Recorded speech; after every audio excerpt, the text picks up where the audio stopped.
අදත් මගේ channel එකට ඔයාලව ආදරයෙන් පිළිගන්නවා. අද ඔයාලට රසම රස pancake recipe එකක් අරගෙන ආවේ. උදේ කෑමට වගේ මේක ගොඩාක් හොඳයි. බලමු කොහොමද හදන්නේ කියලා.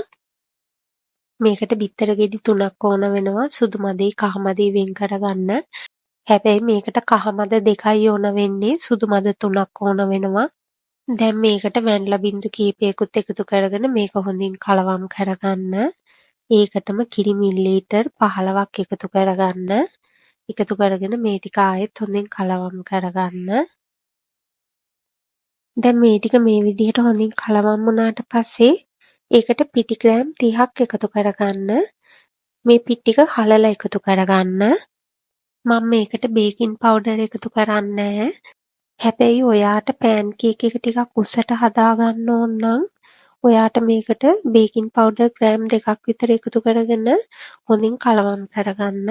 මේ ගානට හොඳින් කලවම් වුණාම ඇති. දැන් මෙතන මම බිත්තර සුදු මදේ අරගෙන තියෙනවා. බිත්තර සුදු මද 3ක් අරන් තියෙන්නේ.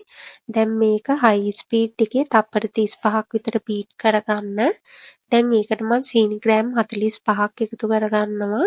එකපාර ඔක්කොම එකතු කරගන්න එපා. භාගයක් විතර එකතු කරගෙන ආයෙත් හයි ස්පීඩ් එකේ තප්පර 35ක් බීට් කරගන්න. ඊට පස්සේ ඉතුරු භාගෙත් දාලා ආයෙත් තප්පර 35ක් විතර හයි ස්පීඩ් එකේ බීට් කරගන්න. මේ ගානට බීට් වුණාට පස්සේ මම මේකට ලෙමන් තේ හැඳි එකක් එකතු කරගන්නවා. එකතු කරගෙන ආයෙත් මේක ලෝ ස්පීඩ් එකේ විනාඩියක් විතර හොඳින් බීට් කරගන්න. දැන් මම මේක හොඳින් බීට් කරගෙන තියෙන්නේ. වාදනය අනිත් පැත්ත හැරෙව්වත් මේක වැටෙන්නේ නැති ගානට හොඳින් බීට් කරගන්න ඕන. දැන් මේකෙන් කොටසක් අරගෙන අපේ පැන්කේක් මිශ්‍රණයට දාලා හොඳින් කලවම් කරගන්න. හොඳින් කලවම් වුණාට පස්සේ මම ආයෙත් කොටසක් අරන් මේකට එකතු කරගන්නවා. මේක කලවම් කරද්දී යට ඉඳන් උඩට එන විදියට හිමීට කලවම් කරගන්න. මේක හොඳින් කලවම් වුණාට පස්සේ දැන් මේ මිශ්‍රණය බිත්තර සුදු මදය බීට් කරගත්තු භාජනයට එකතු කරගන්න. එකතු කරගෙන දැන් මේ ටික හොඳින් කලවම් කරගන්න ඕන. මේක කලවම් කරද්දී යට ඉඳන් උඩට එන විදිහට මේ විදිහට කලවම් කරගන්න. කලවම් වුණාට පස්සේ මේ මිශ්‍රණය මම පයිපින් බෑග් එකකට දාගන්නවා. ඔයාට පයිපින් බෑග් එකක් නැත්නම් මේක හැන්දෙන් වුණත් වක් කරගන්න පුළුවන්.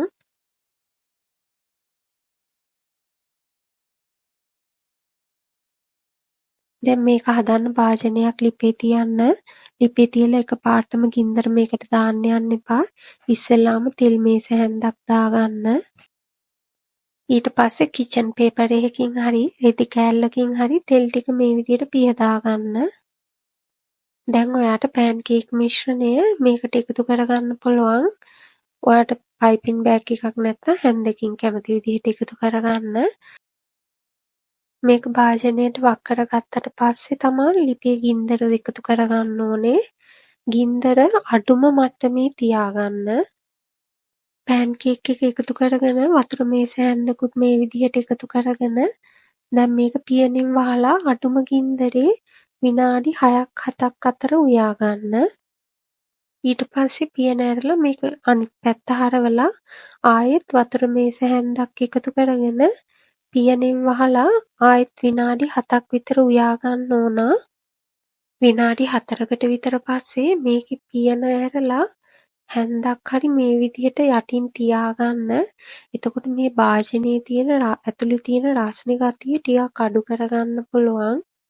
විනාඩි 7කට විතර පස්සෙත් මේක ලිප ඕෆ් කරලා විනාඩි 3ක් විතර හැමම තියලා තියන්න. දැන් ඔයාට මේකට පැණි ඒ වගේම පවුඩර් සුගර් වගේ දේවල් එකතු කරගන්නත් පුළුවන්. එහෙම නැත්නම් පළතුරු එකතු කරගන්නවා නම් ස්ට්‍රෝබෙරි, කෙසෙල් වගේ දේවල් එකතු කරන්නත් පුළුවන්. බ්ලූබෙරි දැම්මමත් ගොඩාක් රසයි. ඉතින් ඔයත් මේ විදිහට හදලා බලන්නකෝ. ආයෙත් හමු වෙනකන් සුබ දවසක් ඔයාලා හැමෝටම.